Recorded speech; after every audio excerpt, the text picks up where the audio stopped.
જય માતાજી। મકર સંક્રાંતિના દિવસે આ 3 ઉપાય જરૂરથી કરવા જોઈએ। તેનાથી ઘરમાં સુખ સમૃદ્ધિ આવે છે અને નોકરી વ્યાપારમાં પણ પ્રગતિ થાય છે અને અટકેલા કાર્ય પણ પરિપૂર્ણ થાય છે।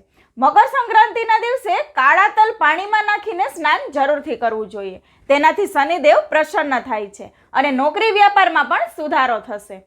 બીજો ઉપાય છે, આ દિવસે કરેલી સૂર્યદેવની પૂજા સર્વશ્રેષ્ઠ માનવામાં આવે છે।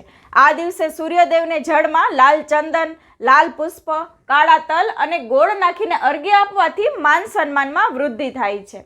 અને ત્રીજું છે, મકર સંક્રાંતિના દિવસે દાનનું વિશેષ મહત્વ છે।